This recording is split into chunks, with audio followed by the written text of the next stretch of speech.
Hello, नमस्कार विद्यार्थियों। जैसा कि हमारे तीसरा चैप्टर 12वीं भौतिक विज्ञान का चल रहा था विद्युत धारा, और विद्युत धारा में हमने 2 क्लासेज ऑलरेडी अपलोड कर ली हैं और ये तीसरी क्लास है जिसमें हम गतिशीलता के बारे में डिस्कस करने वाले हैं।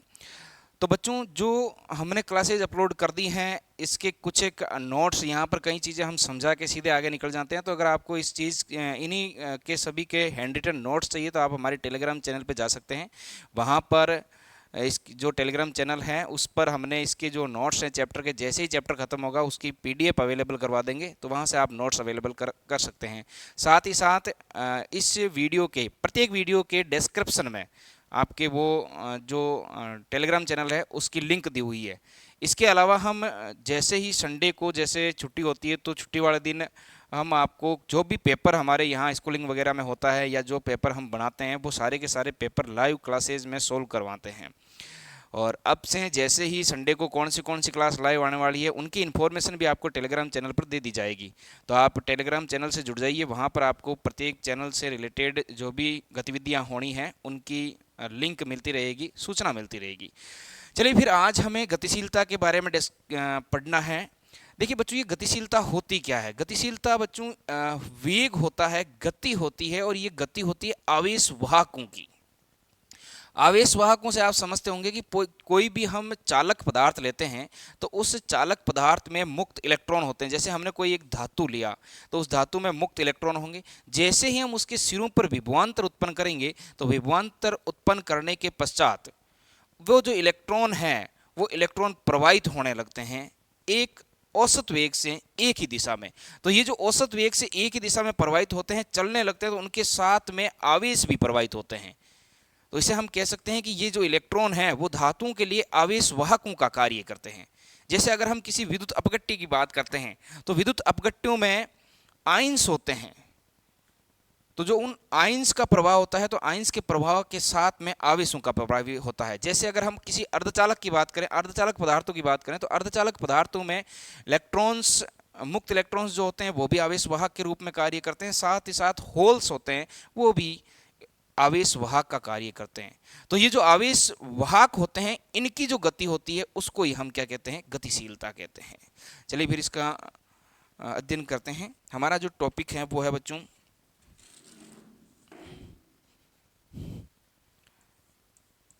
गतिशीलता। मोबिलिटी कहा जाता है इसको, गतिशीलता।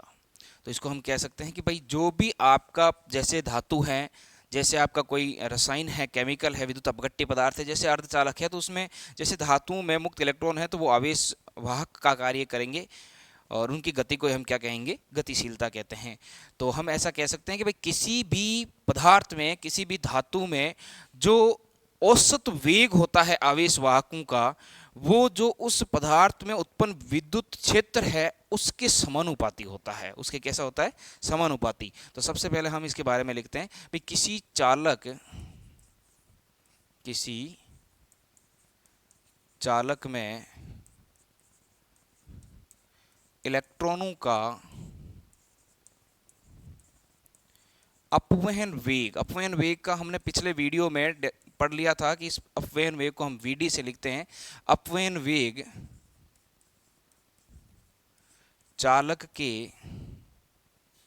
चालक में लिख देते हैं इसको, चालक में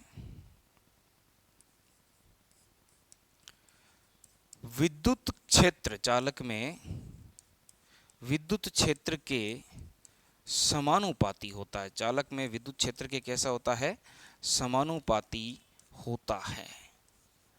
होती नहीं है, होता है। चालक में समानुपाती होता है। इसको हम ऐसा लिख सकते हैं कि यदि माना एक चालक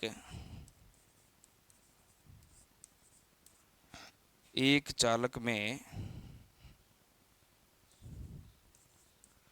इलेक्ट्रॉनों का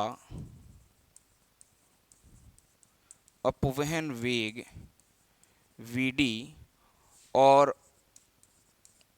उसी चालक में विद्युत क्षेत्र E हो तो हम इसको लिख सकते हैं भाई Vd जो है वो समानुपाती होगा किसके?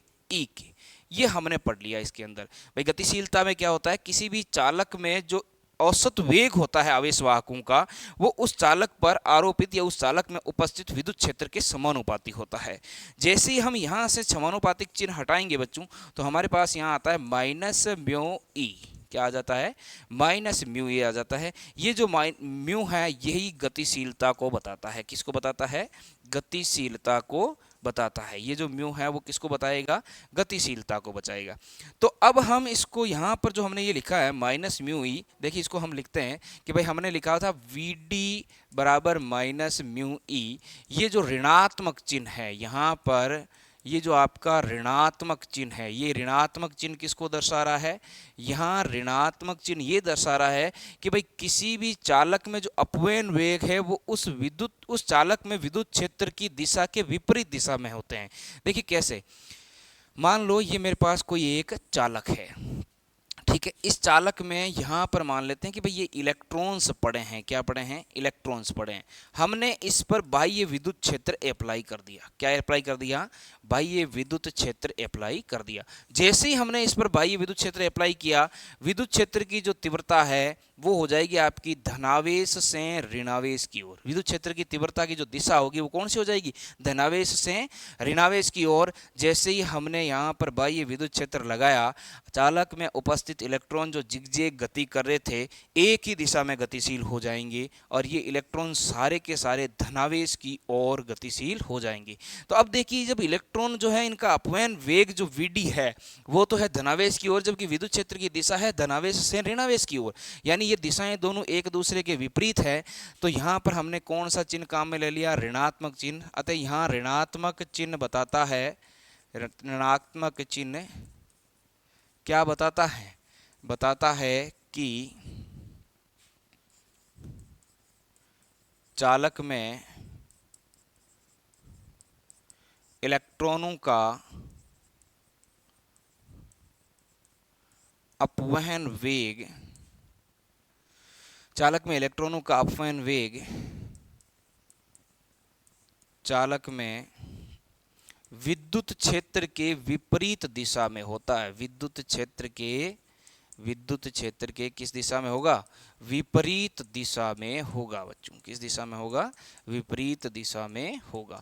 ये ऋणात्मक चिन्ह हमें ये बताता है कि भाई किसी भी चालक में जो अपवयन वेग है वो विद्युत क्षेत्र के कौन सी दिशा में होता है, विपरीत दिशा में होता है। तो यहाँ तक चीज क्लियर हो गई होगी। इसको देखिए बच्चों, हम ऐसे लिख सकते हैं कि भाई जो ये आपका म्यू है, इस म्यू को मैं ऐसे लिख दूं वी डी अपॉन में ई।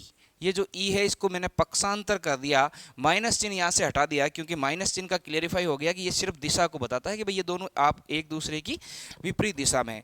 तो म्यू बराबर क्या हो गया, वी डी। यहाँ से मैं गतिशीलता को परिभाषित कर सकता हूँ। किसको परिभाषित कर दूंगा, गतिशीलता को। देखिए कैसे परिभाषित करेंगे, हम इसी सूत्र की सहायता से गतिशीलता को परिभाषित करने वाले हैं। मैं ये कहूं कि एकांक विद्युत क्षेत्र वाले किसी चालक में उपस्थित इलेक्ट्रॉनों का अपवहन वेग ही क्या हो जाएगा, गतिशीलता हो जाएगा। यानी अगर हम यहाँ पर यदि क्या कर दिया जाए, यदि यहाँ पर हम जो विद्युत क्षेत्र है उसका मान 1 न्यूटन प्रति कूलम कर देवें, कितना कर देवें, 1 न्यूटन प्रति कूलम कर देवें, यानी विद्युत क्षेत्र का जो मान है उसको हम एकांक कर देवें, 1 न्यूटन प्रति कूलम कर देवें, तो फिर उस चालक के लिए जो अपवहन वेग होगा मुक्त इलेक्ट्रॉनों का, वही उसकी गतिशीलता होगी, मोबिलिटी होगी। चलिए इसको फिर हम शब्दों में लिख देते हैं। तो गतिशीलता क्या हो जाएगी प्यारे बच्चों, किसी चालक में यदि एकांक विद्युत क्षेत्र हो, कैसा विद्युत क्षेत्र हो, एकांक विद्युत क्षेत्र हो, तो एकांक विद्युत क्षेत्र हो तो चालक, एकांक विद्युत क्षेत्र हो तो चालक में मुक्त इलेक्ट्रॉनों, चालक में मुक्त इलेक्ट्रॉनों का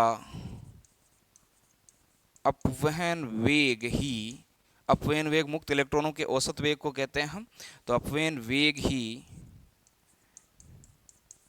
क्या हो जाएगी, गतिशीलता हो जाएगी। गतिशीलता, अपव्यय वेग ही गतिशीलता कहलाती है, ऐसे लिख देते हैं हम इसको। तो ये गतिशीलता की परिभाषा हो गई आपके पास, क्या कहलाती है, गतिशीलता कहलाती है। ये चीज़ें आपको क्लियर हो जानी चाहिए। सिंपल सी सीधी सादी चीज़ें हैं कि भाई कोई भी एक चालक है, उस चालक में मुक्त इलेक्ट्रॉन है, बाहर से हमने विद्युत क्षेत्र अप्लाई किया, विद्युत क्षेत्र की जो दिशा होगी उसकी विपरीत दिशा में मुक्त इलेक्ट्रॉनों का अपव्यय वेग होगा, और ये बात गतिशीलता से हमें समझ में आती है। और यहाँ पर हम माइनस चिन्ह लगाते हैं म्यू के आगे, वो इसलिए लगाते हैं क्योंकि दोनों की दिशाएं विपरीत है, और गतिशीलता को हम ऐसा कह सकते हैं कि भाई म्यू बराबर वी डी अपोन में ई। यहाँ पर म्यू गतिशीलता, वी डी अपवहन वेग, कौन सा वेग है, अपवहन वेग, जबकि ई यहाँ पर विद्युत क्षेत्र है उस चालक में। तो एकांक विद्युत क्षेत्र में मुक्त इलेक्ट्रॉनों का अपव्यय वेग ही क्या कहलाएगा, गतिशीलता कहलाएगा। तो यहाँ तक चीज़ें क्लियर हो गई होगी, आप नोट कर सकते हैं इन चीज़ों को, स्क्रीनशॉट ले लीजिए, फिर आगे चलते हैं। देखिए ये बात थी गतिशीलता की, और अब हम यहाँ लिख लेते हैं भाई गतिशीलता का मात्रक और विमा।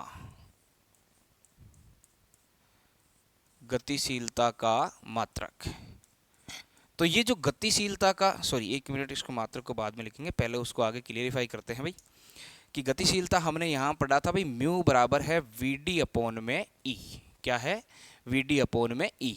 अब देखिए यहाँ से वी डी तो क्या है, अपवहन वेग, अपवहन वेग, अपवहन वेग वी डी, और साथ ही एवं विद्युत क्षेत्र, साथ ही विद्युत क्षेत्र, इनके विद्युत क्षेत्र ई, इनमें हमने संबंध पढ़ा था। मैं संबंध, क्या संबंध पढ़ा था, देखिए बच्चों हमने ये पढ़ा था कि भाई जो वीडी है वो वीडी बराबर होता है वीडी, और इसकी जो क्लास हुई थी वो कल क्लास हुई थी, उस क्लास में हमने विद्युत क्षेत्र, जब हमने ये पढ़ा था कि भाई अपव्यय वेग और विभवांतर में संबंध है, तब हमारे पास बीच में प्राप्त हुआ था विद्युत क्षेत्र और अपव्यय वेग में संबंध। वो हमारे पास आया था ई टाउ अपोन में एम, और गुणा में था यहाँ पर ई।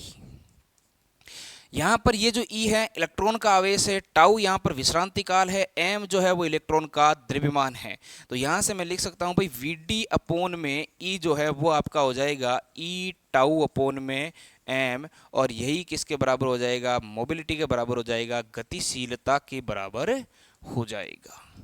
यही आपकी क्या हो जाएगी, गतिशीलता हो जाएगी। तो म्यू बराबर ई टाउ अपोन में, म्यू बराबर ई टाउ अपोन में एम, इसको भी हम लिख सकते हैं। टाउ यहाँ पर विश्रांति काल है। अपव्यय वेग जब हमने पढ़ा था तब हमने ये पढ़ा था कि भाई दो लगातार टक्करों के मध्य जो इलेक्ट्रॉन के द्वारा, जो मुक्त इलेक्ट्रॉन के द्वारा समय लिया जाता है उसे हम विश्रांति काल कहते हैं और टाउ से लिखते हैं। तो यहाँ तक चीज़ें क्लियर हो जानी चाहिए। अब हम चलते हैं आगे, फटाफट स्क्रीनशॉट लीजिए, फिर हम इसको मैं छोटा कर देता हूँ यहीं पे, और अब हम आगे चलने वाले हैं। अब हम पढ़ने वाले हैं गतिशीलता की विमाओं के बारे में। हाँ भाई, अब जो गतिशीलता है, गतिशीलता का मात्रक, यहाँ आप एक बात और ध्यान रखें कि भाई जो गतिशीलता है आपकी वो गतिशीलता अदिश राशि है। गतिशीलता जो है वो कैसी राशि है, अदिश राशि है। गतिशीलता अदिश राशि है। तो गतिशीलता का जो मात्रक है वो किसके बराबर हो जाएगा भाई, वो हो जाएगा वी डी अपोन में ई का मात्रक, क्योंकि हमने फॉर्मूला यही तो पढ़ा था कि म्यू बराबर क्या होता है, वी डी अपोन में ई। वी डी यहाँ पर अपव्यय वेग है, ई यहाँ पर विद्युत क्षेत्र है। तो जो म्यू का मात्रक है उसको हम लिख देते हैं, म्यू का मात्रक आपका हो जाएगा वी डी। वी डी तो है मीटर प्रति सेकेंड वेग, इसको हम क्या कहते हैं, मीटर प्रति सेकंड। वेग है, वेग का मात्रक क्या होता है, मीटर प्रति सेकंड, और ई होता है भाई न्यूटन प्रति कुलाम, तो कुलाम ऊपर आ जाएगा। तो हम उसको ऐसे कह सकते हैं कि मीटर कुलाम प्रति न्यूटन सेकंड, क्या हो जाएगा, न्यूटन सेकंड। और इसको दूसरे शब्दों में भी लिख सकते हैं भाई मीटर प्रति सेकंड, और इसका होता है वोल्ट प्रति मीटर। तो हम इसको ऐसे लिख सकते हैं मीटर स्क्वायर प्रति वोल्ट सेकेंड। तो ये मात्रक हो गए किसके, गतिशीलता के। अब हम पढ़ने वाले हैं आगे गतिशीलता की विमा। तो बच्चों गतिशीलता की विमा, देखिए गतिशीलता की विमा भी तो बच्चों वी डी अपॉन में ई की विमा के बराबर होगी। गतिशीलता की विमा किसके बराबर हो जाएगी? वी डी अपॉन में ई की विमा। तो भाई यहाँ पर हो जाएगी आपके म्यू की विमा बराबर किसके? वी डी अपॉन में ई की विमा। वी डी यहाँ पर वेग है, वेग की विमा मीटर प्रति सेकंड मात्रक से आपको पता चल रहा होगा क्या हो जानी चाहिए? ये हो जाएगी L1 T माइनस 1 अपोन में विद्युत क्षेत्र की विमा। ये हमने प्रथम चैप्टर में अध्ययन किया, तब अच्छी तरीके से देखा था कि भाई विमा क्या होती है। इसकी होती है M1 L1 T minus 3 A minus 1। ये किसकी विमा होती है? विद्युत क्षेत्र की विमा। तो अगर हम इन दोनों को सोल्व करते हैं तो हमारे पास आ जाएगा भाई M माइनस 1 L, तो L से ये L तो कैंसिल आउट हो जाएगा, तो L 0 और T ऊपर जाएगा तो ये प्लस में हो जाएगा, और T2 बोल दें में या A1 बोल दें में, ये हमारे पास -1 M-1 L0 T2 और A-1, ये क्या हो जाएगी? गतिशीलता की विमा हो जाएगी। फटाफट नोट करें, देखें। फिर एक बार मैं आपको वापस इस चीज़ का रिवीजन करवा देता हूँ। ये हमारा गतिशीलता जो टॉपिक है वो इतना ही है। इसकी हमने मात्रक और विमा की बात कर ली है।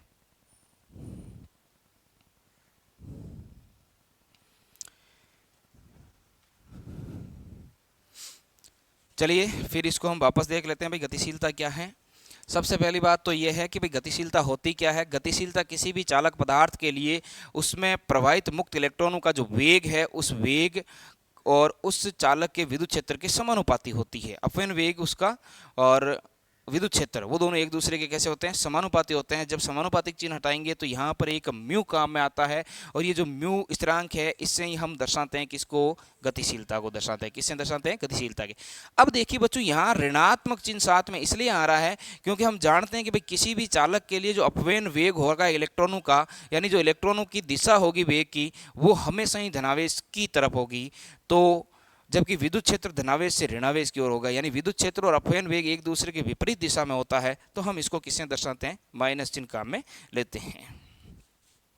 इसके अलावा छोटी छोटी बात ये ध्यान में रखनी थी कि भाई हम इसको अगर परिभाषित करना चाहे गतिशीलता को, तो म्यू बराबर वी डी अपॉन में ई लिख सकते हैं। अगर हमने चालक का जो क्षेत्रफल है, जो विद्युत क्षेत्र है चालक पर आरोपित, वो एकांक रखते हैं, तो जो अपव्यय वेग होगा वही किसके बराबर हो जाएगा? मोबिलिटी के बराबर हो जाएगा, गतिशीलता के बराबर हो जाएगा। गतिशीलता आपकी एक अदिश राशि होती है। इसकी विमा और मात्रक कुछ इस तरीके से होते हैं, ये आपको ध्यान में होना चाहिए। तो इतनी सी क्लास थी गतिशीलता की। आज की क्लास के लिए धन्यवाद बच्चों।